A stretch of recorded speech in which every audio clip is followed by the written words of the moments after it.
दोस्तों SP academy से मैं रोशन कॉमर्स वाला। दोस्तों क्वेश्चन नंबर 31 जो कि पार्टनरशिप एडमिशन का मैं आज बताने वाला हूं, जिसमें सुनीता और अलका दो साझेदार हैं। उनका जो रेशियो है 3:2 का है। एक नया पार्टनर पूनम जो कि एडमिशन ले रही है और पूनम 2/7 भाग के लिए आएगी और नया साझेदारी में प्रवेश लेगी। अब दोस्तों सुनीता और अलका पूनम के आने से पहले पहला account profit and loss appropriation account बनाएंगी। जो प्रॉफिट या लॉस होगा आपस में सुनीता और अलका बांट लेंगी। उसके बाद कैपिटल अकाउंट बनाएंगी। कैपिटल अकाउंट में सुनीता, अलका और पूनम तीनों लोगों का बनेगा, क्योंकि कैपिटल अकाउंट का बैलेंस शीट में जाता है, लायबिलिटीज में, कैपिटल में। अब दोस्तों हम बात करेंगे profit and loss appropriation account की। तो profit and loss appropriation account में सुनीता और अलका का जो एसेट्स और लायबिलिटीज का जो पुनर्मूल्यांकन है, यानी रिवैल्यूएशन किया गया, वो इस प्रकार से किया गया कि बाय एप्रोप्रिएशन ऑन बिल्डिंग 20,000 से बढ़कर 30,000 हो गई। तो पहले बिल्डिंग थी 20,000, अब हो गई 30,000, तो 10,000 का प्रॉफिट हो गया सुनीता और अलका को। तो यहां पर आया बाय एप्रोप्रिएशन ऑन बिल्डिंग 10,000। उसके बाद अशुद्ध ऋण 8,000 डूबा हुआ है, जिसमें यह बोला गया है कि अशुद्ध ऋण 2,000 से कम करना है। यानी जहां दोस्तों 8,000 डूबा हुआ है वहां 6,000 डूबेगा पैसा, तो 2,000 का फायदा हो गया। तो बाय बैड डेट्स में रिकवर हो गया दोस्तों, बैड डेट्स रिकवर 2,000। उसके बाद आगे बताया है टू डेप्रिसिएशन ऑन मशीनरी। पहले मशीनरी था 9,000, अब मशीन हो गई 8,000, तो 1,000 की मशीनरी घट गई। तो टू डेप्रिसिएशन ऑन मशीनरी 1,000। उसके बाद दोस्तों डिक्रीज इन स्टॉक। पहले स्टॉक था 25,000, अब स्टॉक है दोस्तों 22,500। तो टू डिक्रीज इन स्टॉक 25,000 में 22,500 इस समय है, तो 2,500 का स्टॉक कम हो गया। तो यहां पर डिक्रीज इन स्टॉक में लॉस हुआ 2,500 का। उसके बाद इन्वेस्टमेंट का मतलब होता है कि कहीं पर पैसा विनियोग किया गया था, वो था 8500, 8,500, वो भी दोस्तों डिक्रीज हो गया, 8500 से घटकर 6400 हो गया। तो 2,100 का यहां लॉस फिर हो गया बिजनेस को, यानी डिक्रीज इन इन्वेस्टमेंट में 2,100। एक बात मैं और बता दूं, अगर एसेट्स घटेगा तो ये लॉस में रहेगा, एसेट्स बढ़ेगा तो ये बाई में रहेगा। लायबिलिटीज घटेगी तो बाई में, लायबिलिटीज बढ़ेगी तो टू में। ये नियम होता है प्रॉफिट एंड लॉस एप्रोप्रिएशन का कि एसेट्स घटेगा तो टू में, बढ़ेगा तो बाई में। लायबिलिटीज घटेगी तो बाई में, बढ़ेगी तो टू में। कहने का मतलब है लायबिलिटीज का बढ़ना लॉस होता है और लायबिलिटीज का घटना प्रॉफिट होता है। एसेट्स का बढ़ना प्रॉफिट होता है, एसेट्स का घटना लॉस होता है। अब दोस्तों यहां पर इनकम है 12,000 और 1,000, 2,500, यानी 3,502, 3 2 5,100, यानी अगर हम 600, 5,600 घटाएंगे 12,000 में, तो हमें प्रॉफिट बटा 6400, प्रॉफिट बटा मतलब बचेगा 6400, जिसमें सुनीता और अलका बांटेंगी 3:2 के अनुपात में। अपने ओल्ड रेशियो में सुनीता और अलका ये बांटेंगी। तो यहां पर दोस्तों 6400 इंटू 3/5, 3 2 5, 6400 इंटू 2/5। तो सुनीता का आया 3,840, अलका का आया 2,560। दोनों जोड़ेंगे तो 6400 आ गया, और टैली कराएंगे 12,000 बड़ा है तो 12,000 टैली हो गया। ये खाता था दोस्तों हमारा profit and loss appropriation account. अब यहाँ का जो प्रॉफिट है दोस्तों वो आएगा कैपिटल अकाउंट में। यहाँ पर सबसे पहले कैपिटल अकाउंट में बाय बैलेंस बीडी। अब दोस्तों मैं कैपिटल अकाउंट कराने चल रहा हूं। By balance BD, balance sheet में जाएंगे जो कैपिटल दिया हुआ है। तो सुनीता का कैपिटल दिया है 50,000, अलका का कैपिटल दिया है 18,000, और अभी पूनम का कैपिटल नहीं लगा हुआ है दोस्तों। उसके बाद बाय प्रॉफिट एंड लॉस, दोस्तों ये जो प्रॉफिट एंड लॉस था वो यहां आ जाएगा।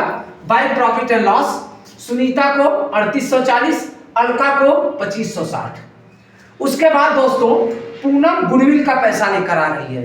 मैं आप लोगों को एक बात पहले भी बता दूं कि यदि कौन साझेदार कितना सेक्रीफाइस कर रहा है नए साझेदार के लिए, यानी पुराने साझेदार कितना कितना हक अपना छोड़ रहे हैं नए साझेदार के लिए, ये अगर न बताया गया हो तो जो इनका ओल्ड रेशियो होता है वही इनका त्याग अनुपात होता है, यानी वही इनका सेक्रीफाइस रेशियो होता है।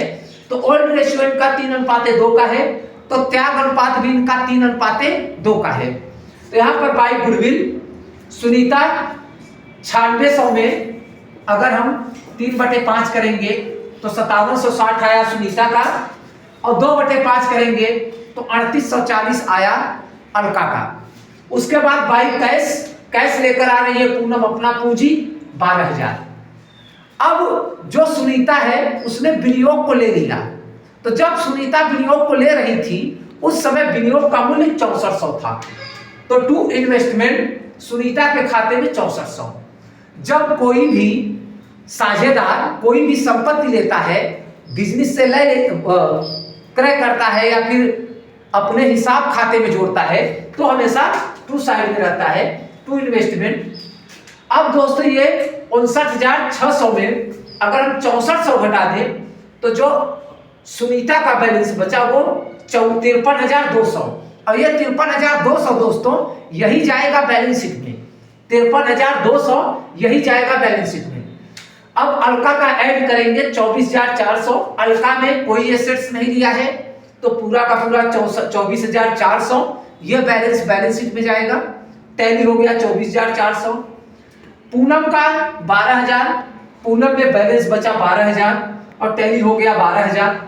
अब दोस्तों कैपिटल अकाउंट की अगर मैं बात करूं तो कैपिटल अकाउंट बढ़ेगा, ये आया बैलेंस सुनीता का 53,200, अलका का 24,400, पूनम का 12,000। अब यही बैलेंस हमारे बैलेंस शीट के लायबिलिटीज में कैपिटल में जाएगा, अलका सुनीता के नाम से, अलका के नाम से, पूनम के नाम से। कैपिटल सुनीता, अलका, पूनम तीनों का जोड़कर अमाउंट में लिखेंगे बैलेंस शीट में। तो दोस्तों अब कैपिटल अकाउंट में जो बैलेंस आया ये हमारा बैलेंस शीट में जाएगा। यहाँ पर एक चीज नया था दोस्तों कि जब कोई भी साझेदार किसी भी एसेट्स को लेता है तो एसेट्स वो टू साइड आता है, क्योंकि जितना हमने पूंजी लगाया है अगर हम संपत्ति निकालते हैं तो पूंजी को कम कर दिया जाता है। या तो आप पूंजी का पैसा दे दो जो ले रहे हो, अगर आपने पूंजी का पैसा नहीं दिया तो आपने जो कैपिटल लगाया है आपके कैपिटल को ही कम कर देंगे। तो यहाँ पर जो सुनीता 6400 रुपए की इन्वेस्टमेंट ले रही है वह कैश तो दे नहीं रही है, जब उसने कैश नहीं दिया तो इसके पूंजी को कम कर दिया गया, यानी जो पूंजी इसकी बननी चाहिए थी 59,600 वो पूंजी बची 53,200 का। ये दोस्तों हमारा था कैपिटल अकाउंट। अब दोस्तों मैं बताऊंगा बैलेंस शीट। दोस्तों अब हम बैलेंस शीट बताने चल रहे हैं। बैलेंस शीट में पहले हम एसेट्स में बिल्डिंग 20,000 था, एप्रोप्रिएशन है 10,000 तो बिल्डिंग हो गई 30,000, मशीनरी 9,000, इसमें डेप्रिसिएशन है 1,000 का तो मशीनरी का अमाउंट हो गया 8,000। फर्नीचर में कोई चेंजेस नहीं है तो फर्नीचर 1,800। डेटर पहले था 45,000, डूबा था पैसा 8,000, लेकिन 2,000 पैसा कम डूबा, जो अमाउंट बैड डेट्स का है वो हो गया 6,000। तो जो बैलेंस शीट में डेटर का अमाउंट आएगा वो आएगा 39,000। उसके बाद कैश 3,520 प्लस 21,600, 12,000 रुपए आपका कैपिटल और 9600 रुपए 9,600 रुपए गुडविल, ये दोनों अमाउंट आ रहा है। तो दोनों अमाउंट ऐड करेंगे तो 21,600, 21,600 नया साझेदार लेकर आ रहा है और 3,520 रुपए पुराना अमाउंट है, टोटल 21,520 हो गया।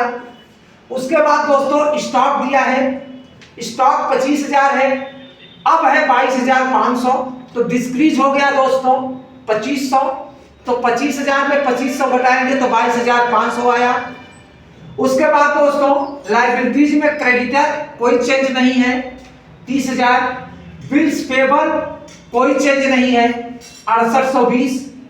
कैपिटल में दोस्तों अब यहाँ 3 साझेदार हो गए हैं, सुनीता, अलका, पूनम। अब दोस्तों सुनीता का कैपिटल अकाउंट का बैलेंस है 53,200, अलका का बैलेंस है 24,400 और पूनम का बैलेंस है 12,000। टोटल ऐड करेंगे तो आएगा ये 89,600। ऐड करेंगे दोनों साइड का बैलेंस शीट तो 1,26,420, 1,26,420 ये हमारा बैलेंस शीट दोनों तरफ का टैली है। यह था क्वेश्चन नंबर 31 दोस्तों। आप लोग पुराना जो हमारा वीडियो है उस पे आप लोग फोकस करिएगा और ज्यादा से ज्यादा प्रैक्टिस करिए। धन्यवाद।